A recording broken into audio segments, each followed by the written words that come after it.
Okay, let's get started. Looks like most of you are here, so you must have survived lab 1. Well, we don't know you. That's the good part. That's almost 50% of it, that belief that makes you survive. 50% of surviving, or maybe more actually, maybe 90%. If you believe in something, you'll take the necessary actions to do the things that make it come about, right? It's called self-fulfilling prophecy in psychology.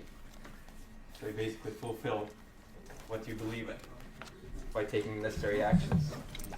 That belief is important, I think. Of course, don't believe in crazy things, but believe in yourself to do things. Okay, we're going to do our 6th lecture. It's a fascinating topic, I think, microprogrammed microarchitectures. And I'll have to stop myself so that I don't spend 3 lectures on it. So my goal is to spend this lecture on microprogramming and let you figure out the rest. But before we start, Lab 2 is already out. It's due next Friday. And definitely start early. If you thought Lab 1 was difficult, hopefully you didn't. But Lab 2 would be a lot more difficult. It's a very long lab.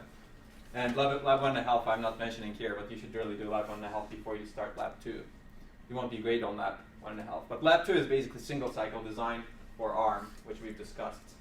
Well, we didn't discuss the ARM version, but we discussed the single cycle design in general in the last lecture.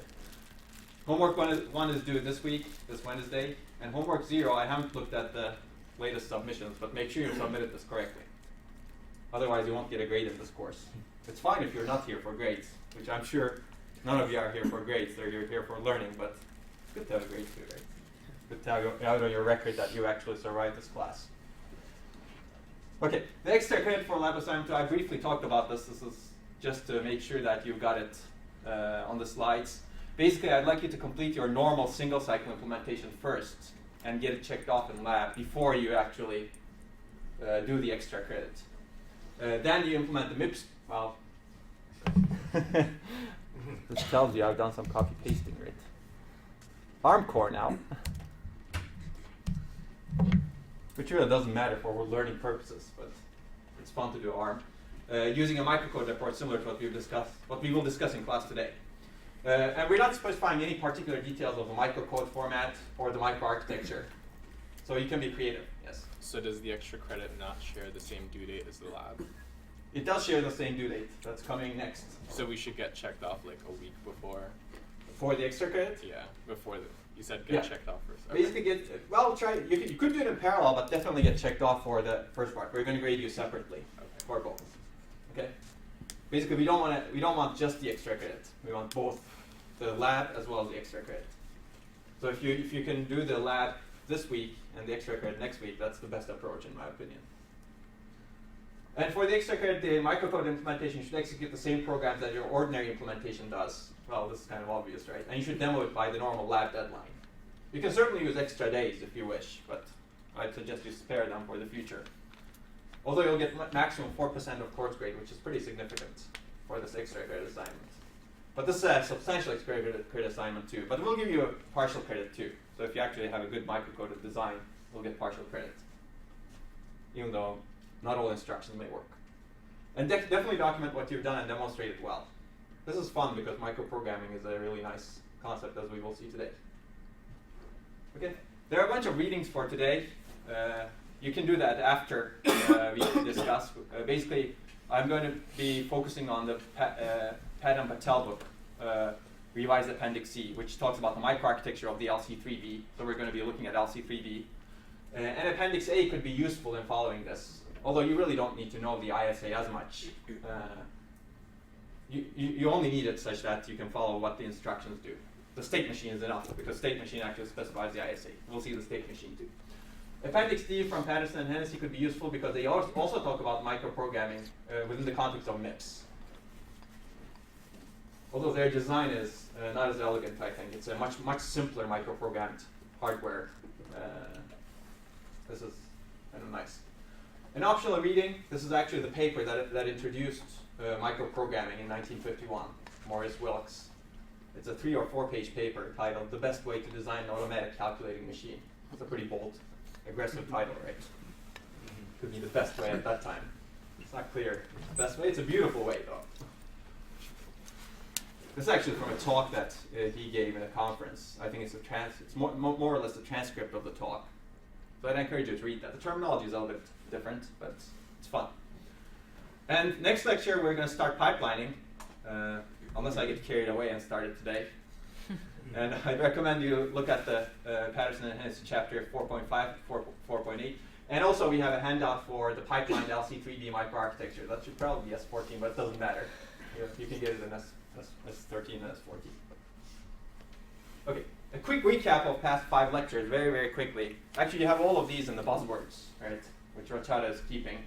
Buzzwords is a good way of remembering what you've covered in lecture, unless you want to go through all of the slides. But basically, we've covered why computer architecture, levels of transformation. We've talked about some memory topics. We've actually covered a lot, believe it or not, in the last 5 lectures. ISA trade-offs, single cycle versus multi-cycle microarchitectures, and this is where we left off. But we've also covered performance analysis a little bit, Amdahl's law, and microarchitecture design principles. So I'll pick up from multi-cycle and microarchitecture design principles, and we'll continue. But this is a very short summary of the buzzwords that we've seen so far. You can see the longer summary for each lecture in Rachada's buzzwords that are online. Other people have found in the past that those buzzwords are actually very useful for studying for the exam. So hopefully you'll find them useful. Okay, remember what the microarchitecture design principles were? Critical path design, common case design, or bread and butter design, balanced design. We already covered this, so I'm going to go through this very, very quickly. But basically, single cycle microarchitecture fared pretty badly on all of these principles, and you can remember why from the last lecture. Basically, it doesn't optimize for the common case. The worst case determines the common case, if you will. The longest instruction determines the cycle time. It's not a balanced design also. Okay, and then we start talking about multi-cycle microarchitectures, where the microarchitecture lets each instruction take only as much time as it really needs, or close to as much time as it really needs. Basically, we were going to determine the clock cycle time independently of instruction processing time. Let's take a look at let's take a closer look at this multi-cycle microarchitecture and how to implement this. Basically, we'll have multiple state transitions per instruction, and the states followed by each instruction will be different. So one way of implementing it, the best way of implementing it, is the microprogrammed microarchitectures. It's a beautiful way, and this idea that was presented by Maurice Wilkes in 1951, he was actually thought of as the father of computer architecture by many people. So he was at the University of Cambridge in the United Kingdom. But basically that led to the concept of microcoded microprogrammed machines that had dominated the design of computers for a long time. And this concept is still present in many designs today, as we've talked about repeat MoveS and Intel and AMD architectures, right? You actually have a microcode design for them. So how do you realize this? Basically, one can implement this process instruction step. Remember the 6 phases of instruction processing cycle as a finite state machine that sequences between states and eventually returns back to the fetch instruction state. I'll give you a pictorial view of this. And a state, each state is defined by the control signals asserted in it, and control signals for the next state are determined in the current state. So in the current state, you do some processing in the data path, and you also do some processing in the control portion to determine the control signals for the next state, which means the next cycle. Okay? So this is what it looks like, basically. Each instruction, the instruction processing cycle, can be viewed that way, and this consists of multiple cycles over here. And let's take a look at how that is done. Basically, this instruction processing cycle, instead of taking a single clock cycle, it's divided into states. And a stage in the instruction processing cycle can take multiple states, so it doesn't need to be a 6 cycle processing, right? This could take 100 cycles, for example. Okay? Well, that makes sense. That's simple, probably. And a multi-cycle microarchitecture sequences from state to process an instruction. And the behavior of the machine is completely... And let me prepare this, because we'll get to this. And the behavior of the entire processor is specified fully by a finite state machine. This is where having 2 screens where you could project different things would have helped. That doesn't work. That's the concept of heterogeneity. We'll come back to it. If you have a heterogeneous design, you could do a lot more in systems. So heterogeneous systems is a good thing. Okay, Basically, the behavior of the entire processor is specified fully by a finite state machine. In a state, and you've seen finite state machines before, right? In a state, in a clock cycle, control signals control how the data path should process the data and how to generate the control signals for the next clock cycle. So let me give you some terminology, if you will. You have some control signals associated with the current state. This is called the micro instruction, if you will. It's not an instruction, it's just micro instruction. It's not visible to the programmer. And the act of transitioning from one state to another, basically the act of determining the next state, which is equivalent to determining the micro instruction or control signals associated with the next state, because next state is always defined by the control signals, is called microsequencing.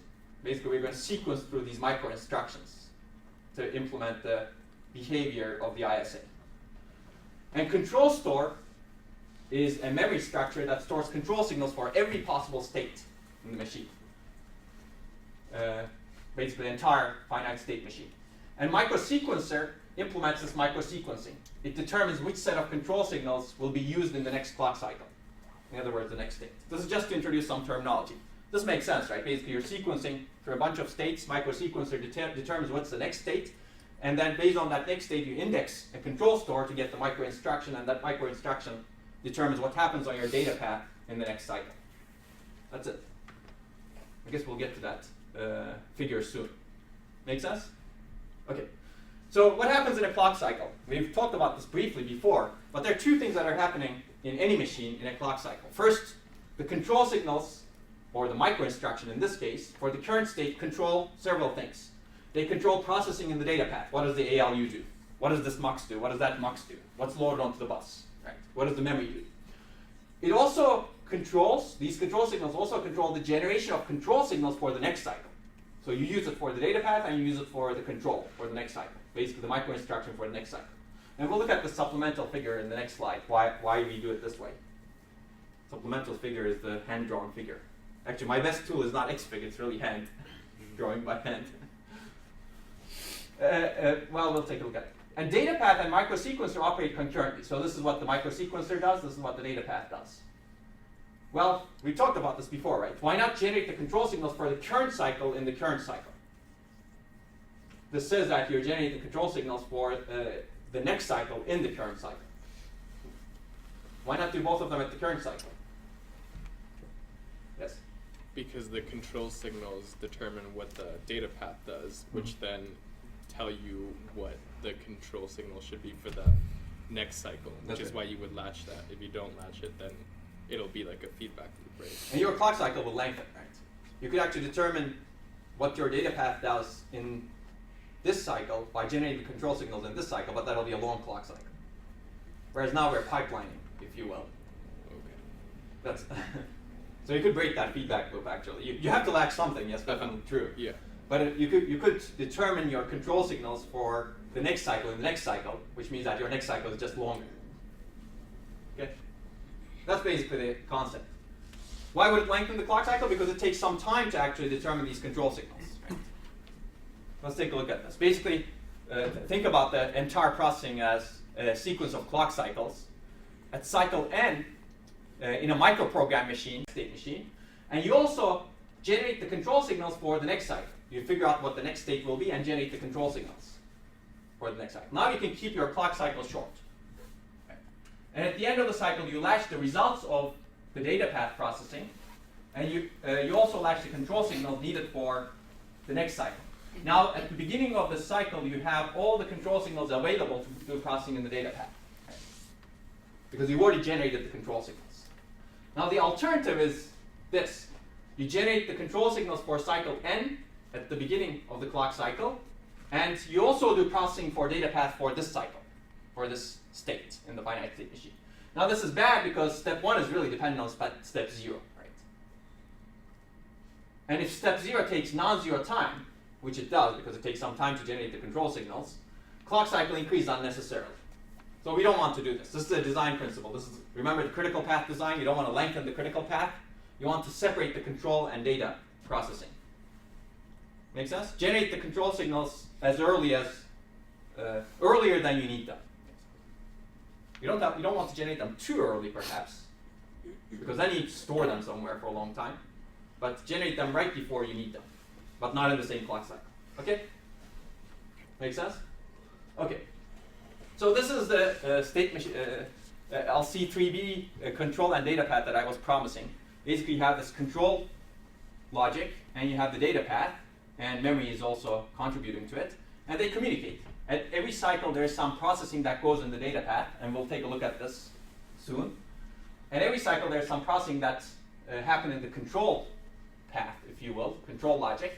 And at the end of the cycle, data path does some finishes its processing and latches its outputs into the registers in the data path. And control signals for the next state are latched over here. And this is actually the micro instruction. In this case, there are 35 different control signals, 35 bits, that are specified that totally dictate what happens in the next clock cycle. Make sense? And there's a control store ROM over here. It doesn't have to be ROM, but let's call it a control store. And these obviously do interact, right? For example, data path generates some signals that is used by control to determine the next state, which obviously makes sense. For example, you need to know if you're actually in the decode state, you'd better know what the opcode is to determine your next state, because that will tell you what to do with that current instruction. You'd better know whether the memory is ready or not. Remember, at some point I talked to you about what if it takes multiple cycles to access memory? Well, memory indicates its readiness with this ready bit. When it's ready, you go to a different state. And when it's not ready, you maybe stay in the same state, waiting for memory. That's the idea. And we'll see some of these signals also. Okay, what determines the next state control signals? Let's take a look at them a little bit more. What is happening in the current clock cycle is important, right? Because the processing that happens in the data path may be useful for determining what happens in the next cycle. Make sense? If the memory is, well, we'll take a look at that. But and these are the 9 control signals coming from the control block. It's actually over here. We'll take a look at this in a little bit. The instruction that's being executed, this was kind of obvious, right? Basically, which instruction are you decoding currently determines what kind of path you take in the finite state machine. Whether the condition of a branch is met, if the instruction being processed is a branch, right? You do different things. You jump to the next instruction in sequence if the branch is not taken. If the branch is taken, you jump to some other instruction, right? And that BEM bit coming from the data path, at least for this microarchitecture, enables a different state based on the branch condition. And whether the memory operation is completing in the current cycle if one is in progress. If you're in a state where you're waiting for a memory operation to go to the next state, you wait for this ready bit to be set.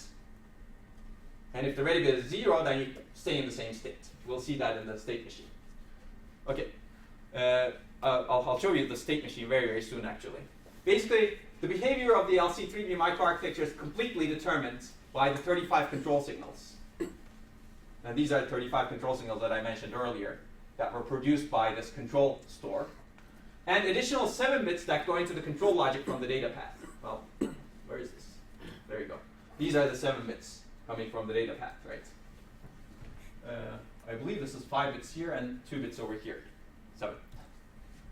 There are a couple of other things from the instruction register which I'll not talk about, but you can read the appendix. And these control signals completely describe the state of the control structure. That's what your current state is. And we can completely describe the behavior of the machine as a state machine. In other words, a directed graph of nodes and arcs, right? That's what a state machine is, if you visualize it. Nodes correspond, there's one node corresponding to each state that the machine can be in. And there are arcs showing flow from each state to for LC3. And you can actually design any machine, implement any ISA this way. You can do microcode implementation of ARM, MIPS, x86, whatever. That's why it's very powerful. It's actually beautiful. Hopefully you'll share my feeling of beauty for this microarchitecture. It's almost like art. First time I had learned about microprogramming, I fell in love with it right away. Okay, so we'll look at the state machine soon, but this is an appendix, figure C2, and I think I've copied it over here. Yeah, it looks like this. It's nice here because it's all, this machine has only 16 instructions. Actually, 2 of them are undefined. try doing this for x86. It's going to be a big state machine. Obviously, each state must be uniquely specified, and this is done by means of state variables. And you know what those are, right? This is basically, you can think of this as the address of the state. And in LC3B, there are 31 distinct states encoded with 6 state variables. Is this the minimum encoding for 31 states? How many bits do you need to encode 31 states? 5, right? Is that true? Yeah, it is 5. Well, we do 6 here for convenience reasons, because the next state variable determination logic becomes simpler if you actually have more variables. More bits, if you will. So there are some examples. Let's see. Oh, there you go. State 18 and 19, the variables, they're encoded this way, correspond to the beginning of the instruction processing cycle. So this is the beginning of the instruction processing cycle. This is the fetch stage, if you will. Not the first one. Actually, the first 3 states. I don't know why this fades away. Is there a better one that any of you have? For some reason, this fades away. But actually, let's do this. Oh, there you go. This is better. Huh? This is the first state. Basically, program counter goes to MAR, memory address register. Okay. That's what you want to do to be able to fetch the instruction pointed to by the program counter. And also, PC gets PC plus 2. PC is incremented by 2. Instruction size is 2 in LC3B, so you increment the PC to point to the next instruction in this state. That's it. That's one cycle, right? And unconditionally, you go to the next state. This takes one cycle. And this is encoded with 18 and 19. Well, apparently 2 states are the same. They have minimized it because, well, you've done designs where you encode the states, right? Finite state machine designs in 240. And you had probably the same logical state encoded with different state variables for convenience. That's exactly why it's done over here. And you conditionally go to the next state. And next state is actually, what memory does is, memory takes the address in memory address register and loads it into the memory data register. That's basically a memory access stage. But it's the next state after that is conditional. It's dependent on this R bit coming out of memory. If the R bit is set, which means that the memory is done with this operation, then you go to the next state. If the R bit is not set, you keep waiting for memory, right, in this state. And if the R bit is set, the next state is address is 35. R bit is not set, it's 33. So 1 bit, there's a 1 bit difference. Right? The Hamming distance, you remember the concept of Hamming distance from the first lecture? Between 33 and 35 is actually 1. I guess I'll do it. Why not? What is 30? I guess 33 is 1, 2, 4, 8, 16. 35 is this. And the Hamming distance between these two is they're different in only 1 bit here. So based on the R bit, you simply change this. And Microsequencer will be designed to actually change this bit based on the R bit when you're in that stage. Make sense? Okay. And then when the memory is ready, you go to state 35. In state 35, what happens is you already have the instruction that you're fetching from in the memory data register, and memory data register is sent to instruction register in the data path. The contents of the memory data register is copied to instruction register. Make sense? This is all logical, right? And then unconditionally, you jump to the next state. So this is, at this point in the instruction register, you have the instruction that you want at PC. The next state is actually decode stage. You unconditionally jump to decode state 32. And in decode state, you have this ugly thing that happens. And part of that ugly thing is based on the contents of instruction register bits 15 through 12, the top 4 bits, which according to the LC3B ISA is the opcode, you do a multi-way jump. Basically, you take the top 4 bits, and the microsequencer uses that to determine the next address, next micro instruction's address. And it could be any of these 16, because you have 16 instructions, right? This is called a multi-way jump in the finite state machine. And also there are some branch conditions actually determined here. Remember, we said that you don't need to know, you don't need to have decoded an instruction before you do some processing on that instruction. Because we know what it takes in LC3B to determine the branch condition. basically LC3B has condition codes. N, negative, 0, Z, P, positive. And it can test for any combination of those condition codes. A branch, for example, if the instruction is a branch, the 11th bit in the instruction register is testing whether N condition is set. And you branch if N is set. Okay. The 10th bit is testing if you should really check the Z condition code. If it's set, you should check the Z condition code. And if the Z condition code is set, you take the branch. The 9th bit checks the P condition code if it's set. If this 9th bit is set, you check the P condition code, and if P condition code is 1, then you actually take the branch. And branch enable, in other words, branch taken, is the branch is taken, can be expressed with this equation because of that, right? Basically, are you checking the n bit, and is the n bit true? N bit is part of the architectural state. Or are you checking that Z bit in the instruction, and is the Z condition code true? Or are you checking the P bit in the instruction, and the P condition is true? If any of those conditions are actually true, then your branch is taken. And you do this processing early on, and if the instruction actually turns out to be a branch, in the next cycle, based on that, if the branch is taken, you go to this state. If the branch is not taken, well, you go to the next sequential instruction. Right. Does that make sense? I'm going through this a little bit quickly, but you'll study this. But basically, we've done some speculative processing, if you will, to determine the branch condition. Because if the instruction was not a branch, because here we don't know if the instruction is a branch yet. We're in a state where we're decoding the instruction. If the instruction turns out to be add, for example, you go to this state, and you've done this processing for no reason. Right? You're not using that BEN. In fact, in this state machine, the only place where BEN, branch enable, or branch taken is used is over here. And if the branch is taken, so let's say this is a branch instruction. If the branch, if the instruction is a branch, this multi-way jump will take you to this state.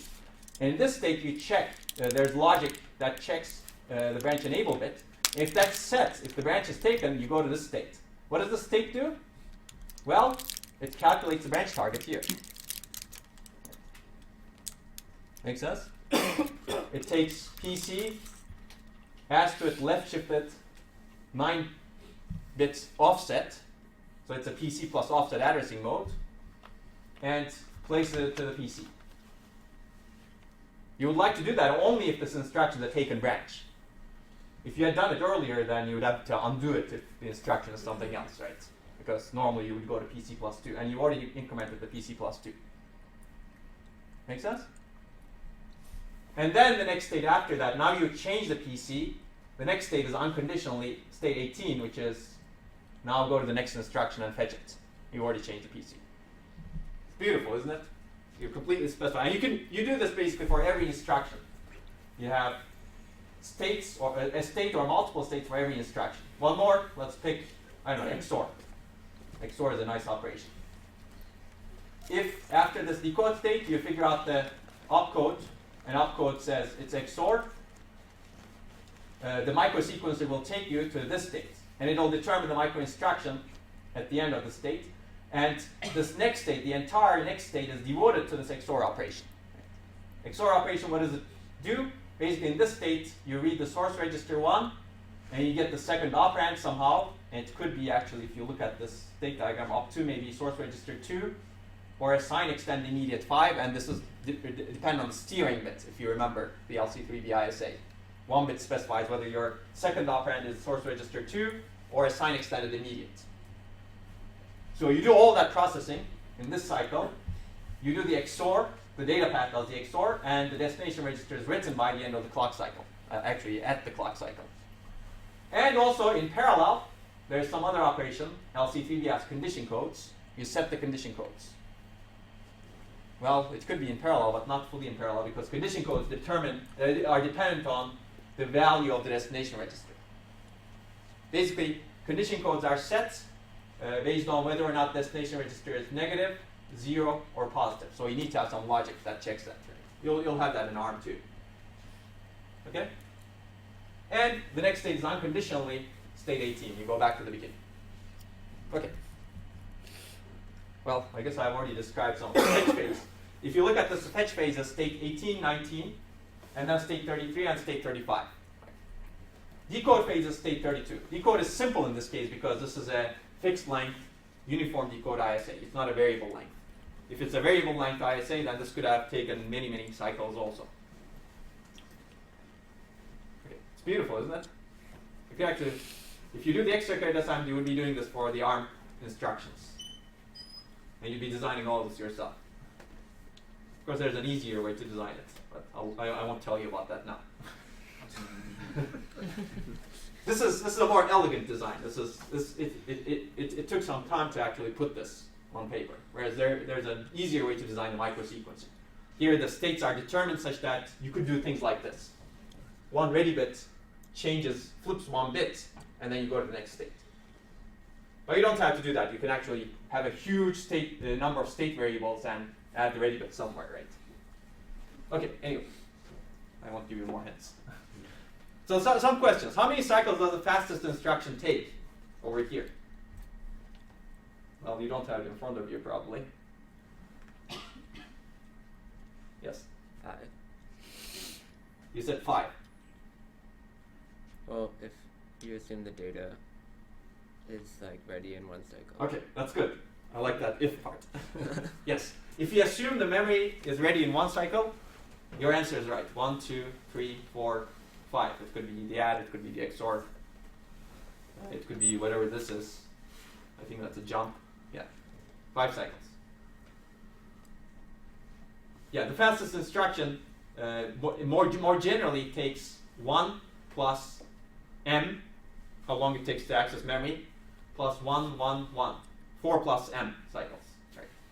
Because every instruction, remember, needs to access memory. This was a question we discussed last time, to get the instruction itself. Okay, that's good. How many cycles does the slowest instruction take? Well, this is a tougher one, perhaps. Now you need to examine the entire thing. Yes? Well, doesn't that depend on when the memory is ready? Like infinite? So it could That's be right. infinite. Well, assume that it's m. Sure. That's a good answer. So it depends. It depends on the right answer you get. It depends on what that m is. But if you formulate it based on m, yes? 6 plus 2m. 6 plus 2m. Let's see. Yeah. I haven't done this calculation in a while. But the longest instruction is one of the loads or stores. And let's pick any of them. I don't think they're that different from each other. At least last time I looked at this figure, it was like that, and nobody changed it, hopefully. Let's take load word, for example. Well, definitely you take m plus, I guess I should do this, 1 plus m, 2, 3, 4. Now it became 2m, this is another memory state. 2m plus, is it 5? Yeah. Okay. Apparently I can't count. You have another one? Oh, you can't count. Okay, that's good. Yeah, 2m plus 5 in this case. So the fastest one takes m plus 4, right? Is that what we decided? Yes. And the slowest one takes 2m plus 5. And this could be a huge difference, right? So that's the beauty of a multi-cycle design. Now you're seeing it. Why does the BR take as long as it takes in the FSM? Well, here, branch actually takes this long, right? It takes 1, 2, 3, 4, 5 plus m cycles. Whereas we could have actually merged these two states. Here, these two states are broken down into 2 because the branch enable signal may take a long time to determine. That's the reason. Basically, to make it independent, make sure that the control signals for this state are ready at the end of that clock cycle. Now, one could argue that branch enable is not the critical path anyway, but this is to illustrate the concept. So you could actually have different kinds of state machines. This is not the only state machine that you can design, right, to implement the LC3V ISA. You could merge, for example, these two states if you figure out that BEN is not your critical path. You could actually do this BEN computation over here also if you figure out that is not your critical path. Does that make sense? You could move around computation depending on your critical path. Okay. What determines the clock cycle time? Critical path. That's right. Critical path of the longest state, if you will, right? And that could in turn be dependent on the data values that you're operating on. So that's a tough thing to answer just by looking at the state machine. Okay. So we'll take a look at the data path also. This is figure C3. Well, I guess I cannot switch between these two. There's some delay. So I'm not going to go through the overhead. But it's a single bus data path design. Let me show you this one. This looks like this. What do I mean by single bus? Basically, this is the huge bus. There's a single bus.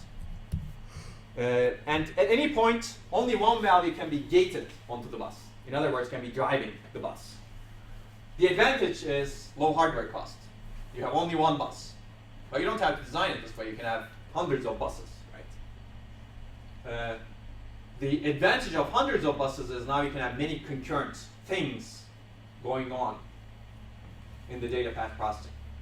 The disadvantage of a single bus is you have reduced concurrency. Basically, if an instruction needs the bus twice for two different things, these need to happen in different states. Does that make sense? Because you can only load one value onto the bus. For example, if you need to go through the bus to increment the program counter, and also if you need to go through the bus to do something else, well, you cannot do it both at the same time, right? Well, I guess in this case, you don't have that problem because basically you can do these two things concurrently because one of them doesn't use the bus, right? But one of them actually does, as we will see. Okay. Okay. And control signals, all the 26 of them determine what happens in the data path in one clock cycle. And we'll take a look at them. This is an appendix D. This is the appendix that you should definitely read. This is a short appendix, but it gives you a lot of information about the microprogram design. And control signals are listed in table C.1. I'll show you that one. Okay, let's take a look at the data path just a little bit, because we'll do some microprogramming soon. But this is, for example, the program counter. And this is a control signal that controls loading or write enabling the program counter. And there's an adder, +2 adder, provided.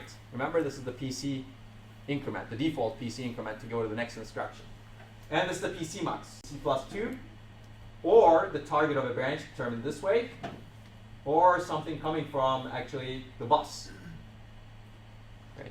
Depending on the control signal, depending on these two bits. And also the load PC. You better set load PC at some point so that you go to the next instruction, right? If it's always 0 in your control store, that means you have a bug in your microcode. Okay? So basically you need to provide all of this functionality to do the processing. This is very similar to the data path we designed for MIPS, right? Remember that also had a PC mux. We didn't call it PC mux perhaps, but that had a mux in front of the program counter that took inputs from different places, depending on the instruction. Okay, so these are the data path elements: registers, muxes, wires, buses. Remember I had a slide early on in one of the lectures. These are 3 data path elements. You can see them here. And also control signals control these data path elements, just like we saw in the single cycle design. Except here you have a lot of registers. For example, you have the instruction register over here. In a single cycle design, we didn't need to latch the instruction because we needed it only for a single cycle. Right? Now we have the instruction register, and you need to provide the right paths for this to be loaded. For example, if we take the first state over here, actually let's emulate what happens. The first state takes program counter and placed into the MAR, memory address register, and it takes PC+2 and placed into the PC. To enable this, you need to set the control signals of state 18 and 19 accordingly. And what should those control signals do? Basically, they should enable load PC. That should be set to 1.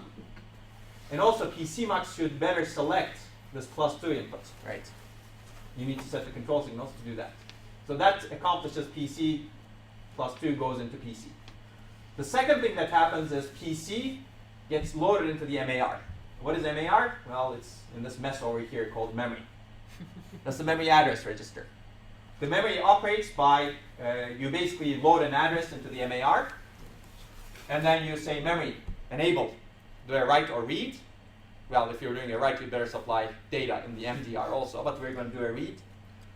And then you wait for memory to supply data into MDR. And once the memory is done, it magically puts the data into MDR and sets the ready bit saying, I'm ready, I'm done. So, but this first state, the only thing that it does is to we take program counter and put it into the MAR to start the memory access. And for that, what needs to happen is the program counter needs to be gated onto the bus. So this gate PC signal needs to be set to 1, such that it's loaded onto the bus. And nothing else should drive the bus at that point, right? Otherwise, you'll get some undefined value on the bus. You'd better be driving the bus with only one other bus going into it. So, for example, this mux that happens to be connected to the bus should be set to 0, such that the bus doesn't get clobbered with the value coming from an AR mux. There are a bunch of other things that actually load, potentially place data onto the bus. ALU result can be gated onto the bus. Shifter result can be gated onto the bus. Well, memory result can be gated onto the bus. But in this case, in this state, we only gate the PC. So this should be set to 1, and everything else should be set to 0. So you have to. They cannot be don't care. They have to be zeros.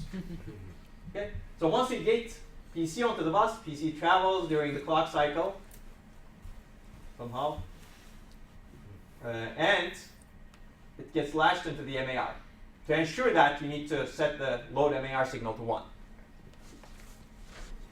And every other control signal should be set such that no harm is done. Right. Remember, you should not, for example, be writing to some random register at that point in time because the state doesn't specify that. So load register signal should be 0. You'd better not be enabling memory because you don't want the data coming out of memory. Right. Basically, no harm should be done. You shouldn't be loading the instruction register. Actually, in this case, it doesn't matter probably. Right. Yeah, actually, it doesn't matter. As long as because you're going to overwrite it later on. So there are some don't cares. But some of the things actually harm. So the architectural state you shouldn't be modifying. Right. Instruction register is not architectural state. It's microarchitectural state. So you could clobber it. As long as you're going to get the right thing on it. Make sense? So that's the strategy for setting the control signals. Do everything that's needed to satisfy what's specified by the finite state machine. At the same time, do no harm. Okay. And there are a bunch of other data path elements that you will see when you read it. They don't fit over here. For example, this determines the destination register ID. That goes into the register file, which is over here, DR, right? There's a DR mux. And it could be actually register 7, or it could be coming from the instruction register. 3 bits from the instruction register. Well, this depends on the instruction, basically. Okay. Why register 7? Because there's a jump to subroutine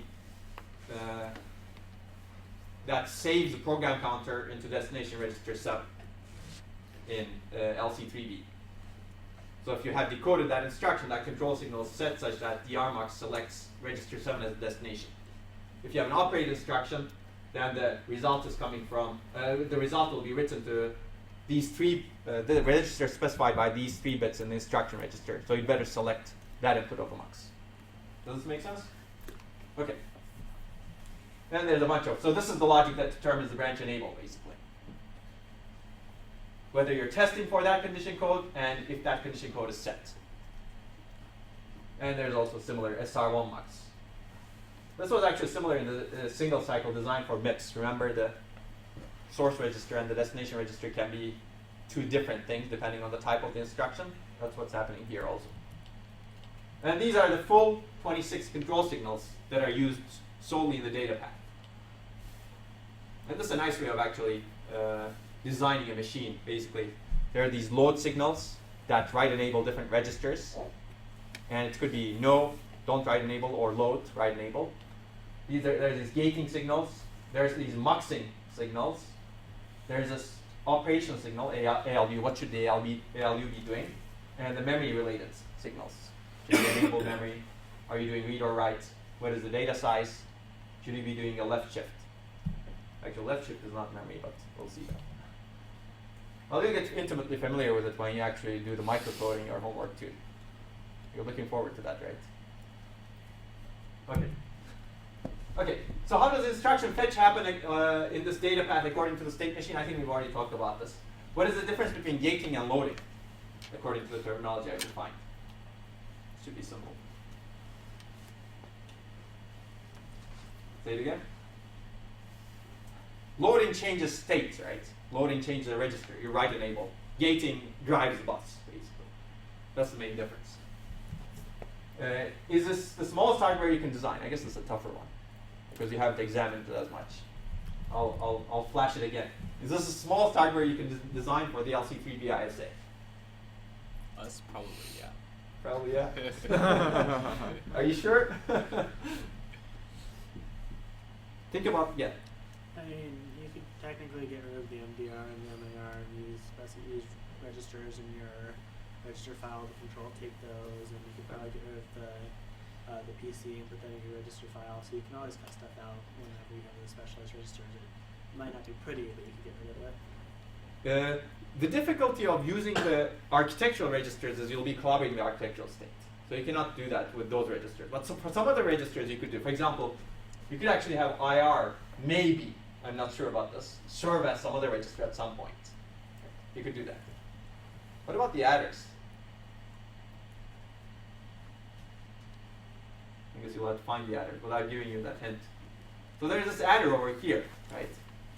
And there's this ALU over here. You don't really need this adder, right? That +2.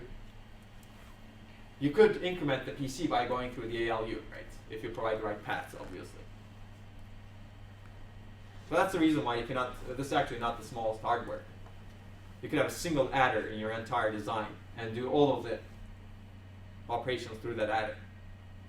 Because you're already doing add in the ALU, you don't need a specialized adder for PC. That's just for convenience. Over there, yes. Well, Yeah. I guess it's like a trade-off between like simplicity and like like small or big. Like what? It's like it's between simplicity and smallness. So like. That's right. Yes, exactly. Yes, exactly. It's just convenience. Yes. Also, yeah, kind of tied onto that, you can just make your FSM a lot more complicated and have a lot more states and then really simplify the data path. Absolutely, absolutely. You could do that. This is not the simplest data path. You could really, really simplify it more. Yes. But the point I was going to make is having a +2, you're adding a constant, which is much simpler than an adder, and now you're comparing the complexity of a constant adder versus a multiplexer to go into your ALU. So, I mean, a multiplexer versus adding a constant might not be as big of a difference as, you know. So this is basically what you're saying is this is a general purpose adder and this is a special purpose adder that just adds 2. That's right. This is probably simpler because of that. But I'm saying even if we were to get rid of the simple constant adder, then we have to add in multiplexer. That's right. logic. You have to add in a multiplexer that adds a +2, right? Right. Absolutely, yes. So you'll have a little bit more complexity. Right. So you're doing a trade-off, but it's likely a smaller thing to add that multiplexer. But that could affect our critical path, right? That could be another reason why this is not the. This is a good design because that additional multiplexer over there can affect your critical path. If your critical path goes through your adder. So these are all good reasons why you may want to have different adders. But this is still not the smallest hardware. Like yes. Is there a reason the shifter is connected to the data path separately instead of pre to the ALU? So you can just do a pass through on the ALU? Yeah, you could potentially do that also. Oh, yeah, right? I was just curious if there was a reason like both were attached to the bus separately instead of. Critical path could be another reason again, right? Because if you go through the ALU, you'd add another mux, probably. Well, I'm saying you could like shift 0, right? And then just, if you're not using it, so you wouldn't even need to mux it. Say it again? You could shift? Like, if you were to just like, well, let's say you wanted to shift it, but then not perform any like addition with the ALU, you could just do a pass through A on the ALU. But then if you didn't want to shift it, but just add some stuff, you could just shift 0, right? And one would be the, well, I guess it depends on how it's defined. That's right, yeah. Shifter actually does the shifting. Yeah. So if you're actually doing shifting, you may not want to go through the ALU. True. I was saying if you didn't shift anything, you could just go pass through. That's right. Yeah. You do need something to differentiate between them. Okay, so there are a bunch of other design decisions you can look at, but this is not the smallest hardware. you can make your state machine complicated, as you said, and design a much leaner hardware. And that's the beauty of microprogram design. Actually, you can keep the data path very simple and make your control as complicated as possible, or as needed, such that you can do very powerful things with a simple data path. It's actually a very simple data path if you think of it. It could be even simpler, but it's a really simple data path. Okay. Okay, let's take a look at control a little bit. Basically, control consists of three components: the micro instruction, micro instruction, current control signals, the control store, and the microsequencer. Well, micro instruction is the current control signals that control the data path and help determine the next state, next micro instruction. And each micro instruction is stored in a unique location in the control store, a special memory structure. And what is the unique location? That's the address of the state corresponding to the micro instruction. Basically, well, we'll see that. Each state corresponds to one micro instruction, and the microsequencer determines the address of the next micro instruction, which is the next state. And this is how it operates, basically. This is the current micro instruction that controls the data path with these 26 signals. And these 9 signals, along with some signals coming from the data path, are used as inputs to the microsequencer, which determines the address of the next micro instruction in this cycle, which is used to index this control store to get the next set of control signals, next micro instruction. And processing happens in the control in one cycle over here. And this is what the microsequencer looks like. Basically, the goal of the microsequencer is to get these inputs, some bits from the current micro instruction, some bits from the data path, and generate the address of the next set of control signals. Well, this is the address of the next state, and these are the inputs. J bits are unconditionally what basically the state bits that you would go to unconditionally. So, for example, let's see. Oh, wow. How do I get to the finite state machine? Yeah, there you go. For example, if you're in state 35, J bits are set to 32 because the next state is unconditionally 32. If you're in state 33, your next state could be 33 if the memory is not ready, or 35. Right. So you could it's a good idea to set your J bits to 33, and conditionally, based on R, it could become 35, right? That's the idea. Okay? So J bits are the define the address of the next state that you would go unconditionally. But you can change that condition. And the microsequencer is designed to take different conditions into account. For example, is the memory ready? Right. Let's see. BEN, basically, are you taking a branch? Yes. Right, so are the J-bits part of the control signals in the control store? Absolutely, yes. We'll do some microprogramming, and you'll see that you'll have to set those appropriately such that you could transition to the next state. If you look at this, yeah, J-bits are coming from the micro instruction, which came from the control store. Condition also, which conditions are you testing in the state? Are you testing whether memory is ready or not? Right? Are you testing whether the branch is taken or not? These are very dependent on the state.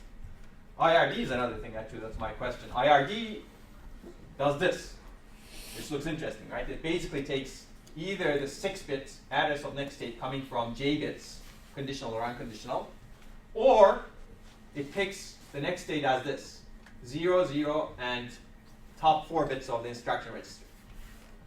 So when is this bit set, you think? In which state? Yes. When you're about to start a new instruction. That's right, when you're decoding, more specifically in that multi-way branch, right? In that decode state in the finite state machine. Should I put the finite state machine here? Here, for example, right? Well, actually here only. Your IRD bits better be set to 1 over here such that you pick this input of the mux, which determines the next state address based on IR 15 through 12, based on the opcode, right? In all other states, you pick the other input of the mux in the microsequencer. Because you're not decoding an instruction. Make sense? That's a lot of fun, right? So it's a beautiful microsequencer too. It's very simple. Could be a lot worse if your ISA is very complicated. Okay, and this is the control store. Basically, it's 64 states, but not all of them may be populated. 64 entries in this case. And because you have 6 state variables, and 35 control signals. And you can see all of those. I don't know if you can read any of those, but you can at least believe that they're control signals. Okay. So the purpose of the microsequence is to determine the address of the next micro instruction, and these are different conditions. You can look at this. If condition bits are set to 0, you unconditionally jump to the next address that's specified by the J states or this other part of the mux. Right? Or you could be conditional depending on the memory readiness, depending on whether or not the branch is taken, or depending on the addressing mode. You can read the addressing mode. We're not going to cover all of these, but you'll get to learn it intimately for your homework assignments. It'll be fun. Well, I guess I already answered this. When is the IRD signal assorted in the microsequencer? Well, whenever you're in the decode state, right? Only one state. And you can, well, we're going to do some microcoding probably. What happens if an illegal instruction is decoded? Can we see the FSM? That's what you want. You're right. That's the right answer. Well, some instructions are not defined in LC3B, and they happen to be, well, RTI is actually defined except it's not here. But they happen to be these two over here. Opcodes 1011, 1010. And they'll take you to those states, which are not here. Because this finite state machine currently cannot handle exceptions. Maybe in a later assignment I'll ask you to actually expand it with exceptions. That should be fun. But basically you go to some states where you would handle the exception, right? One option could be printing out to the screen, you decode an illegal instruction, goodbye, right? You could have some states doing that, right? And you could do that by circulating through the entire finite state machine somehow, right? Okay? So that's what happens actually when an illegal instruction is decoded in a microprogram machine. You jump to a state where you handle the exception. Okay, what our condition bits are for, I think we already answered that, right? Conditionally specify which state is next. How is variable latency memory handled? I think you've seen that also, right? Depending on that R bit. How do you do the state encoding? This is actually more of a topic for 240 versus 1.2. But you would like to minimize the number of state variables. But also make life easy as well. Starting with the 16-way branch is a good idea, because that's where the next state is the hardest to determine. In this case, the encoding is done such that that state is convenient. You just take the opcode and, I guess, 0 extend it by 2 bits, and that's the address of your next state. You don't have to do it that way, right? If you really, really want to minimize the number of state variables, make it minimum, you take the opcode, index into a table, and that table gives you the address of the next state. Right? That way you could get away with perhaps a 5-bit next state address. And then you can determine the constraint tables and states dependent unconditional. Okay, you can. I hope you know all of this from 240. Good. So let's do an exercise in microprogramming. Although it's 1:30, so I'll take a 5-minute break, and then we'll do this exercise. Okay, let's be back at 1:35.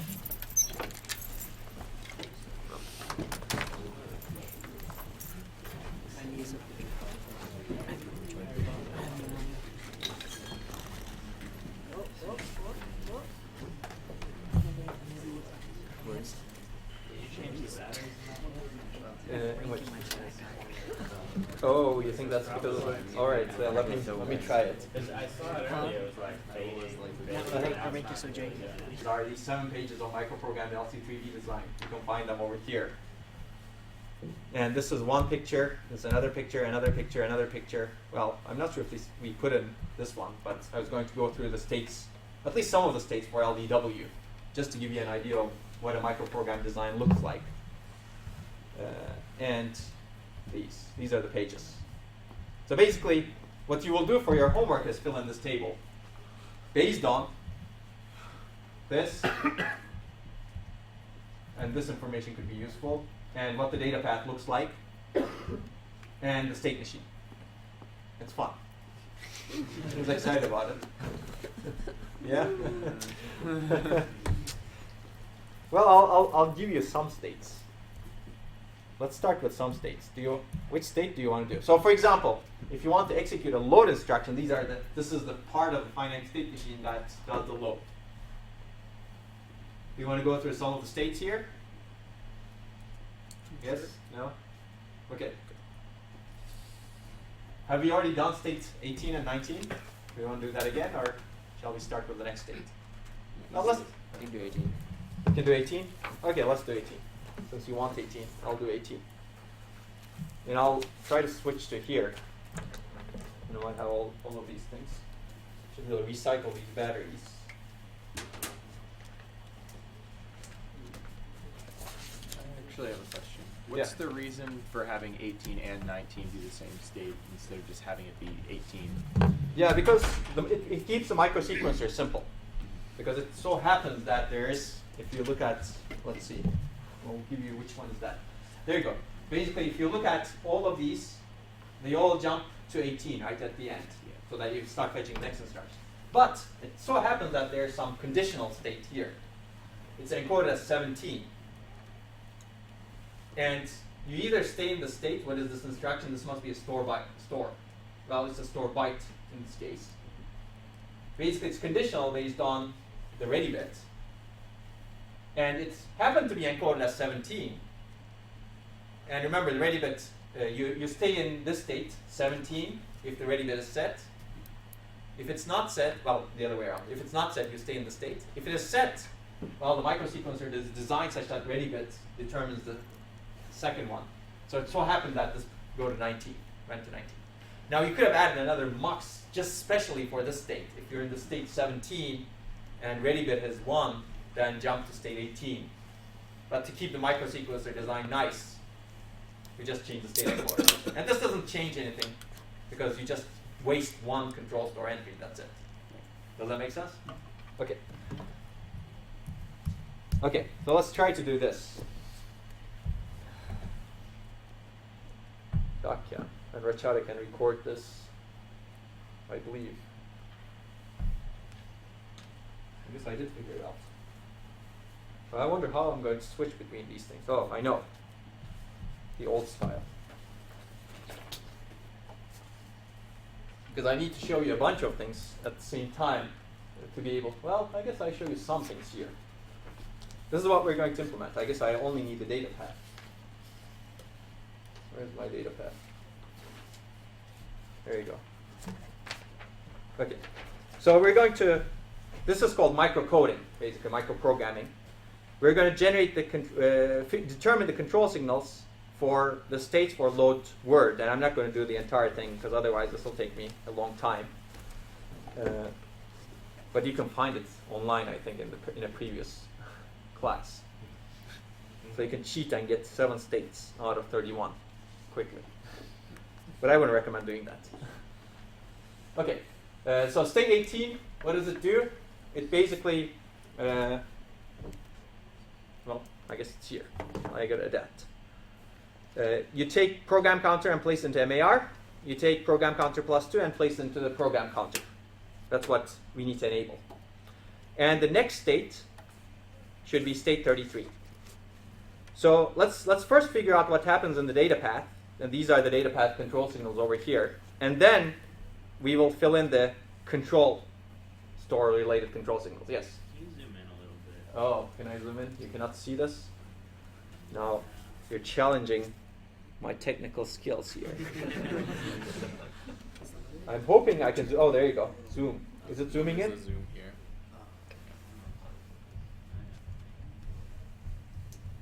What do you think? Oh. Is it better?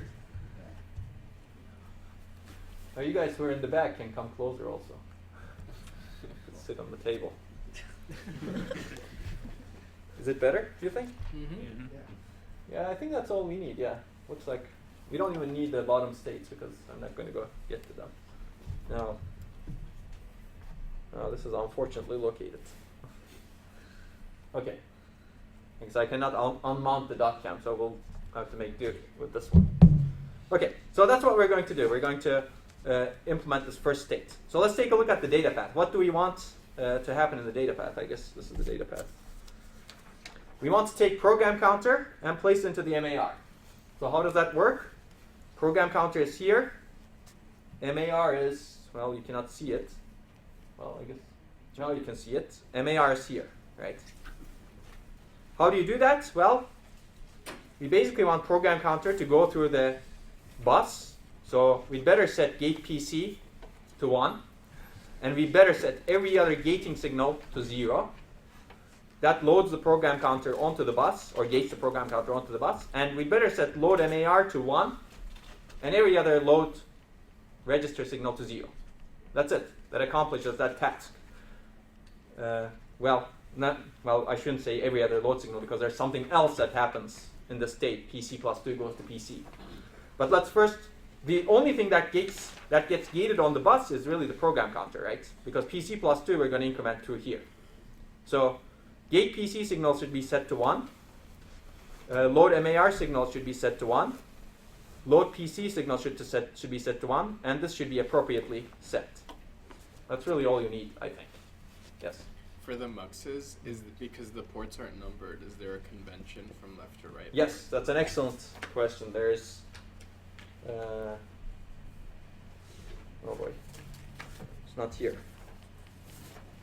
That's what this table C.1 is about. Basically, tells you the signal values, right? For example, PC mux, it either selects PC plus 2, bus, or adder. And the convention is, I'd say this is the lowest binary value, 1, 0, and 1, 1 is not used. Make sense? So for example here, load MAR, no or load, I would say this is 0, 1. Okay. So that's the convention we'd like you to use in your homework. But basically, we're going to gate the PC, which means that for this state, don't use this one because this is not state 18 apparently. Gate PC is 1, and we're not gating anything else onto the bus, right? And these have to be 0, otherwise you'd clobber the value on the bus. And we're loading MAR, that's what the state says, right? And we're also loading the program counter, and there are 2 separate paths for this. We're not loading MDR, we're not loading instruction register, we're not loading BEN, we're not loading the register file. If you look at the data path, these are the signals. Load reg is here, load BEN is somewhere here. It's under this logic block, and that logic block is specified over here. Basically, this is the BEN, branch enable, branch taken bit. And basically, none of those other load bits should be set. We're not loading the condition codes. Make sense? PC mux better be set to the correct thing. It should select PC plus 2, and according to what we've just discussed about the convention, that PC plus 2 is specified by a 2-bit value 0, 0, right? So these would better be 0, 0. And for DR mux, SR1 mux, all of the other mux, we really don't care.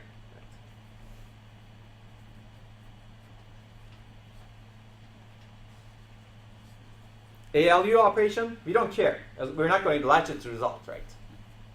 Because the state doesn't specify an ALU operation here. Right? Memory IO enable, well, memory is not enabled in this state, right?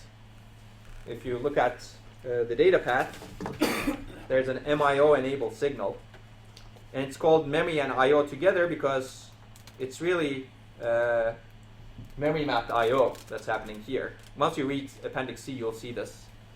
But MIO enabled signal is over here. There you go. Why is that not a don't care? That's a good question. Actually, it could be a don't care, right?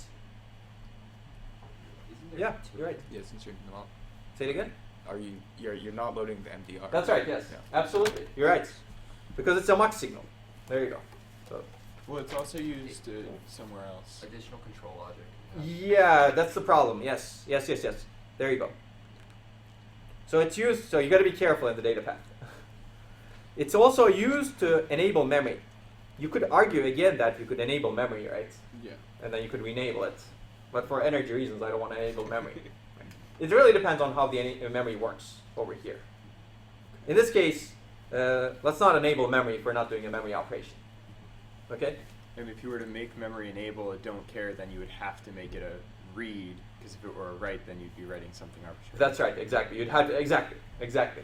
If you could have multiple different versions, but for the version that you're specifying, don't enable memory unless you're accessing memory. Okay? But if memory could be designed such that you enable memory, you just ignore the results, right? You don't do anything about it. But in that case, you'd better make sure that you're not writing to it. Better be reading from it. Okay. So memory is not enabled. Let's simplify things. Read-write. Now read-writers don't care. Read-write signal basically tells, are you doing a read or write from or to memory? If you're not enabling memory, you don't care. Right? Data size, again, don't care because it's not a memory operation. Data size basically is used over here to do alignment. Remember the unaligned accesses? If your word actually is unaligned, this data size is used to detect that and align the value such that you have the most significant bytes at the right place in the register file and the entire word in the register file. So in this case, we're not doing a memory operation. So that data size is don't care. This LSHF1, left shift 1, you'd better try hard to find it over here. It's over here, actually. Do you actually do a left shift 1? Well, in this case, you don't care, right? Because that left shift 1 is used for determining the address of some instruction. And that address eventually goes into either PCMux, if you look at it over here, or gets gated onto the bus somehow through the MAR mux. And we're not gating it, and we're not selecting this address to go into the PC. We can't So really it's better. see anything that Say you're it again? pointing at. Oh, sorry. There you go. Should have shouted earlier. So basically, this left shift mux, left shift.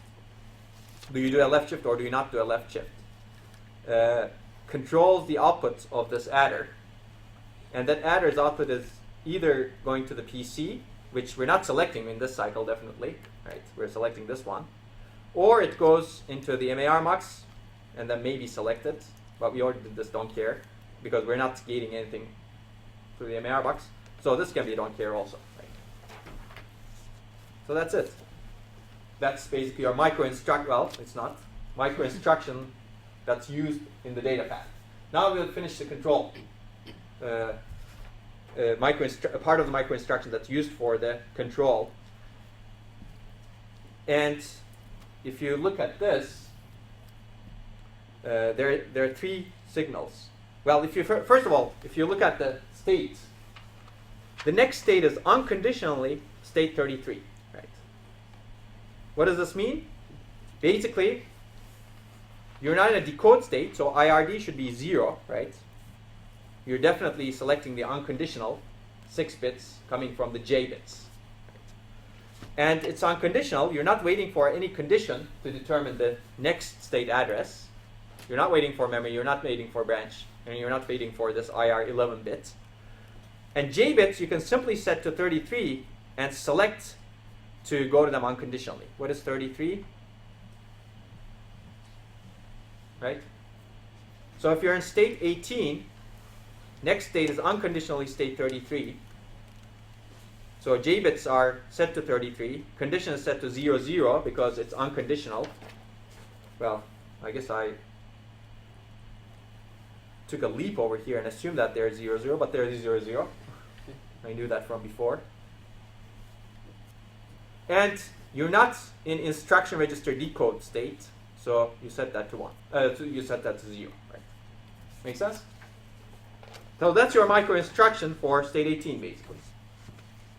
Okay? Everybody clear? Cool with that?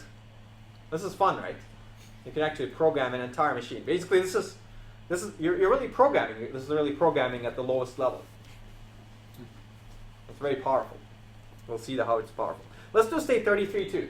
Do you guys want to do that? One more state? Memory state. Okay. Next state is state 33. This will be fun. Let's do the data path first. So what does state 33 do? We've already loaded MAR with the program counter's contents. Now in state 33, we're going to wait for memory to supply the data into MDR. So it's actually a simple state where we're just going to wait for memory. And memory will supply data into MDR. So it better load MDR, right? And the other principle is do no harm. Even though some of them maybe don't care, we're not going to enable any other register because the state machine doesn't specify that, right? So we're going to load MDR, and we're not going to load anything else, I hope. You'd better check that when you're actually modifying things, but this is based on what I know. But sometimes I forget also, because you really need to, when you're designing something, you really need to be careful and ensure that the control signals are set correctly. Okay, we're not loading anything onto the bus, right? Because what happens is, when the memory supplies its data, we'd better take a look at this path, if you will. When the memory supplies its data, we'd better enable memory, first of all. And we're not writing to memory, so we're going to set these signals to 0, or we're going to ensure that those signals are set to 0. But when the memory supplies its data, it goes through this mux. And there are interesting things happening here because this is memory mapped to I/O. So the data can come from memory, and depending on the address, can come from the keyboard. Right? Keyboard status register, keyboard data register. This is the memory mapped I/O. You specify a load. That load can go to memory itself or the keyboard, some I/O device, if the I/O device is mapped at that address. And this address control logic determines whether you access memory or whether you access the keyboard. Right? And this mux is controlled by this hardwired control logic. So you cannot store all of everything in the control store, as you can see, right? You cannot store all control signals. This mux is controlled by some hardwired logic. But the data eventually comes out of this mux and gets selected from here. It either comes from memory or some logic coming from the bus. But we're loading MDR with memory. We're not loading it with bus, right? So this part of the data path is used on a store. When you're doing a store, you take the value coming out of the register file. I don't know if you can see that path. It comes from the, well, maybe not. Register file. Flows through this, goes through this logic, gets aligned. There's some alignment that happens over here, and gets placed into the MDR, memory data register. And then you enable memory and write to it. And the memory takes the data value in the MDR and places into the appropriate address in the specified by the MAR. Does that make sense? So let's get back to this state. In this state, we're loading MDR, and that's all we're doing basically. All of the operation is limited to this part. So it better not gate anything onto the bus. But if we do, it doesn't matter also, right? So we're going to set all of those to don't cares then. Right? Because you're not going to use the value of the... What about the fact that it's a bus, though? You don't want Yeah, you two don't want things are driving. You a saying bus. like signals. That's right. Yeah. But it doesn't matter. You're not going to use that value, right? Yeah, but you But doesn't that break it? Well, yeah, No, it it would depends on just- how the bus is designed. It would cost you a lot of power. That's right. That's the downside. You don't want to be driving it. So the best thing to do is actually Shut them off. and turn them to zeros, right? But logically, It doesn't matter. it doesn't matter, right? Logically, you're not going to use the value. You can get any random clobbered value over there because you're not supplying it to any register. Okay. Muxes again. Well, muxes we need to be careful. We're not writing to PC, so PC mux can be don't care, right? We're not writing to a destination register, so that could be don't care. We're not writing to a source register, so that could be don't care. Well, we're not reading from a source register because the state, if you remember the state machine, there's nothing related to those. Again, we're not calculating an address, so this address mux, we don't care about that. So lots of don't cares. There are two address muxes here. There's address 1 mux and address 2 mux. We're not using the results at any point in time in this state, so they're don't cares. MAR mux, again, we're not doing anything related to the address, so that's a don't care. ALU, we're not doing in the ALU, that's a don't care. Now, memory I/O enable, we're doing something with memory. We'd better enable memory or I/O, right? Because we already have the address in the MAR. And memory I/O enable, if you see it's supplied here, so we'd better select this input because we're going to write the data into MDR. Does that make sense? And memory I/O enable is also used in this address control logic, which is not shown here. But this address control logic takes the address from the MAR over here, memory I/O enable, read-write signal, and determines whether memory should be enabled and whether memory should be written to or read, or whether I/O should be enabled. Basically, it controls this mux. We've just discussed this. It's memory mapped I/O. So memory I/O enabled should definitely be set, even though you don't know what this logic does here. If you read Appendix C, you'll see you'll see what that logic does exactly. Does that make sense? Okay. What else? Read write. We're reading from memory, right? We're not writing to it because you basically so read write. Read is a 0, write is a 1. So it better pick 0 over here. Data size. That's a good question. So when you're in doubt, look at this. Data size could be a byte or word. In this case, we're reading a word, right? We're reading an instruction. An instruction is 16 bits, and a word is 16 bits in LC3B. So again, this should be set to 1. Left shift 1. Again, we're not doing anything in this part of the data path, so this could be a don't care. Okay?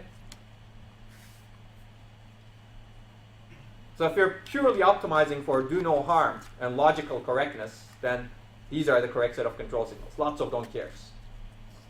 If you are optimizing for power, for example, you may not want to put these gating signals as don't cares, right? We just don't gate. 0 is a good idea. Okay? And you should always be optimizing for power, actually. So maybe I should change those to zeros. Okay. Now let's take a look at the, everybody comfortable with this? I can all program LC3B. Okay, good.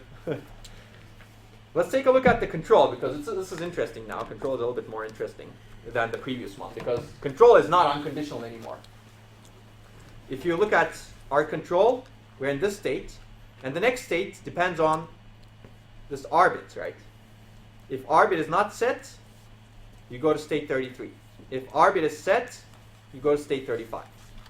Since we're not in decode state, IRD better be 0, right? But now we're conditional. We're conditional on this ready bit. And if you look at the microsequencer, well, if you can see the microsequencer, the ready bit takes effect only if condition 0 bit is 1 and condition 1 bit is 0, right? Only then this AND will evaluate to R. So this condition bit better be 0, 1. Make sense? And hopefully this corresponds to memory ready, 0, 1. Okay. Now, then the question is, what should J bits be? Well, I've already shown you over there. Right. J bits better be 33 in this case, because if R bit is not set, this will evaluate to 0, and this OR will evaluate to J1, which is basically 0, and you get 33 as the address.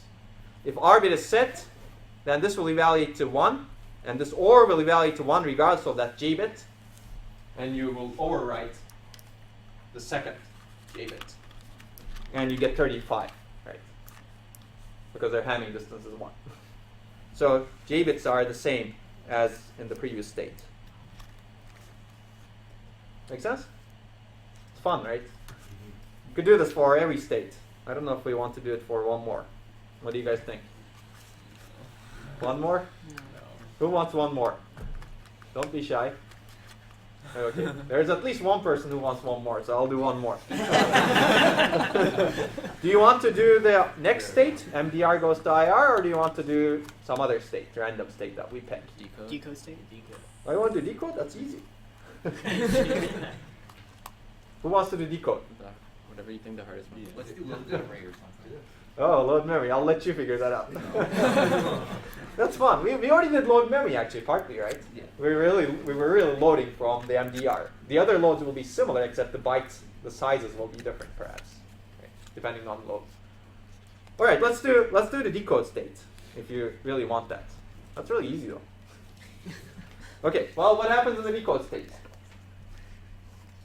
Basically, branch enable signals set over there based on IR values and N values. So we cannot do anything about these, but we better enable branch enable, right? That's the branch taken. If you look at this is part of the data path, and there should be a branch enable control here. That's this register, and this logic implements whatever is written over here. So load BEN should be 1 in this case. What else is happening here? Well, nothing else, right? We're not loading any other register here. We're just doing a multi-way jump, because we're decoding the instructions. So we're not loading anything into the MAR. We're not loading anything into the MDR. We're not changing the IR. We'd better not be changing the IR, right? Because we're decoding it right now. We're not loading into a register. We're not loading the condition codes, and we're not loading the program counter. Done. Gating, again, with the same. We're not going to use anything gated on the bus, so really, technically, they could be don't cares. But if you want to say power, then they should be zeros. To be consistent, which is always a good thing, I'll do don't cares. Well, what else? There's nothing really happening in the data path, right? Because we're just decoding the instruction and jumping to the next stage. So muxes are, again, don't cares. Okay? And we decided that we don't want to enable memory unless we're really accessing it. So this should be 0. And read write is don't care, data size don't care, left shift don't care. Does that make sense? Mm-hmm. That's a really simple state, because not much is happening in the data path. Control, that will be simple also. Because if you look at this, the next state is really determined by the opcode. Right? And how is that done? If you look at the microsequencer, address of the next state should come from IR top 4 bits, concatenate it, or 0 extend it at the top. So we better select this input of the mux, right? And that's it. IRD should be 1. Condition, don't care. We're not selecting anything that's coming from here. J bits, don't care. Right? Because we're not going to select this input of the mux. Does that make sense? That's it. You guys pick the simple state. Oh, I made a mess here because this is state 35, so I'm going to do this. There you go. Okay. We made a big mistake, actually. If you want to do that in state 35, well, that would be terrible. Because state 35 is supposed to be loading MDR into IR. Right? So you got to be careful. That's why you really need to test your design after you program it. You can be really confident that you actually done this correctly, but very small mistakes can lead to big disasters, just like what happened just right here. Because I placed the entire micro instruction to the wrong control store entry. Make sense? Okay. Any other state? Does anybody want any more? No? Who wants more? Who's the brave one? Okay. You cannot ask for more later. Okay, let's move on then. But this is fun. And this actually shows the power of microprogramming. Okay. Oh. And that's my pen. Laptop. So earlier we talked about the open microcode processor. Yes. Would you be like controlling these control signals? Yeah, basically this is microcode, and in an open microcode processor, the compiler can be generating all of these. This could be your ISA. Does that make sense? Yeah. So open microcode is much more easily implementable if you have a microcode engine like this. So you're absolutely right. Okay, I'll get back to that also actually very briefly. Okay, that's the end of our exercise. And you know that you're going to expand this exercise for your homework, which is good. By the way, we're recording all of this, right? Okay, good. There isn't much we can do if we weren't anyway, other than pressing that button again. Okay, and next checker is microprogrammed ARM implementation. So that should be fun too. So exercise your creativity. Okay, there are a bunch of questions that we've already talked about. So now hopefully these make more sense to you. Some other questions related to the control store. Basically, we've actually gone through some parts where some control signals can be stored in the control store, but some other control signals have to be generated in hardwired logic. We've seen that, for example, with the memory-enabled signal. Depending on the address, you're accessing either the memory or the I/O devices. And that's done purely in hardware, right? Hardware logic. You have an MIO-enabled signal, that's a higher level control signal, that determines whether memory or I/O device is enabled, but that comes from the control store, not the memory enable itself. Because that's really dependent on the address. And address is really dependent on the instruction at that point. So think about this question. Basically, what signal cannot be available without processing in the database? The address is not available. You need to do some address. Now this is actually an interesting distinction because you can,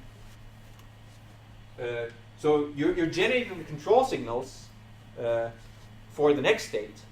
What you could potentially do, not with this microsequencer design, one thing you could potentially do is actually take the memory address, effective address of the load, and use that as an input to determine the control store entry that you're accessing.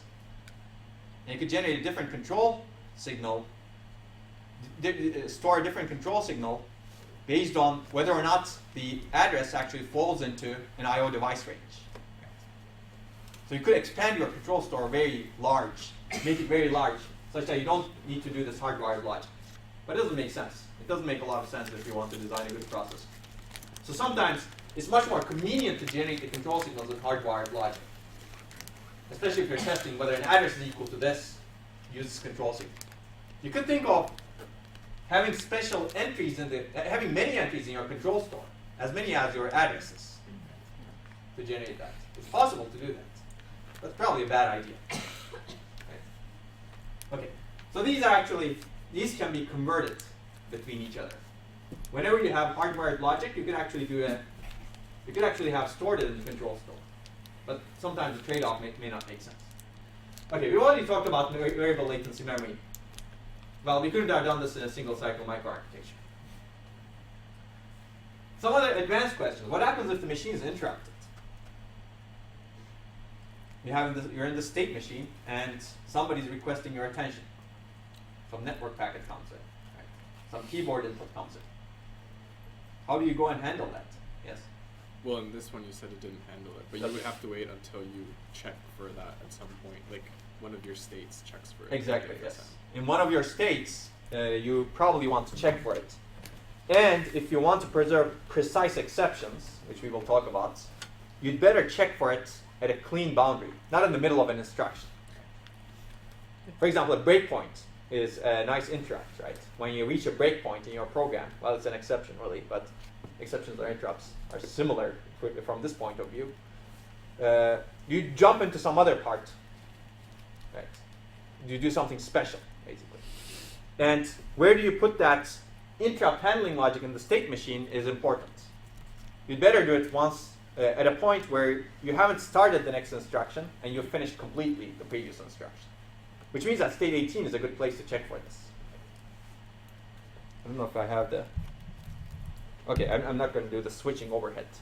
This is called the thread switching overhead. We have this thread running and this thread potentially running. If I switch it, then we won't have enough time, so I'll keep going. Okay? Basically, you need to have special states where you check for it and maybe special states to handle it. Actually, you need to have special states to handle it. What if an instruction generates an exception? We'll see exceptions much more. Again, similar. You need to check for that exception. Except the difference here is an instruction may generate an exception, for example, the adder. Well, adder, I guess not an LC3B. Let's say some other microarchitecture, some other ISA. You're dividing by 0. You figured out that the operand, the second operand of the divide is 0. And that's an exception. What happens? Well, you go to a different state that starts the handling of the exception, right? And the state machine that you have doesn't handle that right now. but it's certainly possible to extend it to handle those things.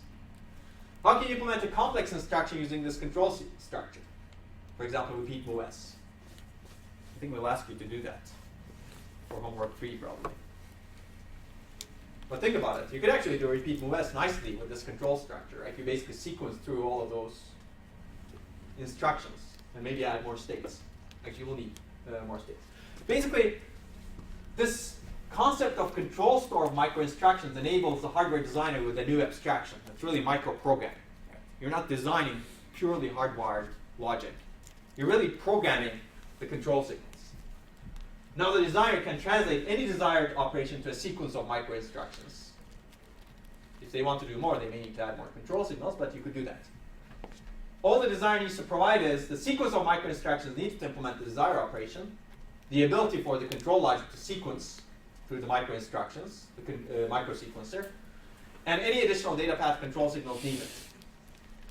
And there is no additional control signal needed if the operation can be translated into existing control signals. Do you want to do this right now? Probably not. But basically, you will do this for your homework. What changes do you need to make to the state machine, data path, control store, and microsequencer? And I believe you'll need to change all of those for repeat MOS. I put a question mark because I don't know if you wanted it, but no, wow. I guess homework 1 experience was bad enough. All right, maybe we won't do repeat MOS, but we'll do a more complicated instruction, like the index instruction. We'll think about it. Okay, alignment correction, we've already talked about this. You can look at the slide. Memory mapped I/O, we've already talked about this also. But let me wrap up with some of the advantages of microprogram control. Basically, the biggest advantage is this allows a very simple design to do powerful computation by controlling the data path using a sequencer. Now, high-level ISA is really translated into microcode, right? That's what's happening here. And microcode, uCode, enables a minimal data path to emulate the ISA. This is a translation, if you will. As long as you do that translation, the rest of the hardware can be really simple. Micro-instructions can be thought of as a user-invisible ISA. Now we're going to deconstruct that in the next slide. Some machines have made it user-visible. This enables an easy extensibility of the ISA also. So you can support a new instruction by changing the microcode, by patching the microcode. You can support complex instructions as a sequence of simple micro-instructions. Well, you could read this, but if I can sequence an arbitrary instruction, then I can sequence an arbitrary program as a microprogram sequence. Maybe we'll have to think about this a little bit. But it's very powerful. You could actually implement an entire program in micro-instructions. You will need some new state to be able to do that, like loop counters in the microcode for sequencing more elaborate programs. For example, repeat MOS. You need to have some counter somewhere, right? x86 uses the ECX register as the counter. So one other thing this enables is the update of machine behavior, the ability to update or patch this microcode in the field. You've shipped a processor. Now maybe you can use this microcode to patch things, right? If you have a bug in your program, in your implementation of a complex instruction, maybe you send a patch that changes the microcode, and now things operate correctly. Maybe, let's say, you didn't implement a complex instruction correctly. Maybe you do it in software, right? If you have enough ability in the microcode to get to a state and say, oh, go into this interrupt sequence to do this, you could do that, right? That's the power of microcode, and this is doable in many systems today. You can add new instructions without changing the processor, assuming that you could do it with the existing control signals. You can fix buggy hardware implementations, and both of these have been done for very simple, very, very simple things. Some examples. In IBM 370 model 145, old times, microcode was stored in main memory and can be updated after a reboot. It's nice, right? You could have a completely different design right after that. Well, completely different, at least, microprogram. IBM System Z, which exists today, it's very similar to IBM 370 145. Basically, there's a nice paper, actually, that in IBM Journal of Research and Development. They talk about millicode in an IBM Z series processor. They call it the millicode. But they can do the same thing. Burroughs 1700, I don't know if you remember it from one of the earlier lectures, but this was designed for a virtual machine, emulating lots of things. Emulating, this was a bit addressable machine. That's where I mentioned Burroughs 1700. It was bit addressable such that you could do any kind of operations on any data type sizes. Its microcode could be updated while the processor was running. Basically, it was a user microprogrammable machine. So it's beautiful, right? And this was very useful for virtual machine. You could compile. You could recompile what the machine does. Let's see. I guess I'll finish microcoding. We're almost done. There's this concept of horizontal versus vertical microcode. And here is another microcoded design coming from the textbook, one of the textbooks. This is not as elegant because if you look at the microsequencer, this is very simple, right? You either go to the next address or you actually have some other place. Anyway, you can read the book. But horizontal microcode is what we've seen earlier. You basically have the next state address, and that gives you all of the control signals. Now you could add a little bit of indirection to this, and this is called vertical microcode. And somebody wanted to make it horizontal or vertical. That's why these are called that way, I think. You could have another way, right, if you looked at it the other way. But basically here, you have a level of indirection. Your microcode store provides more primitives, like register transfer level primitives, one or multiple. And you use that to index another thing that provides the control signals. Why is this done this way? Because a lot of instructions may share some of these primitives, such that you don't replicate all of them in a single microcode storage. And if you do this right, if you do this indirection right, this is another level of translation, if you will, right? You don't go directly from the state address to the control signals, but you go from the state address to some register transfer level, a little bit higher level description of what the state does.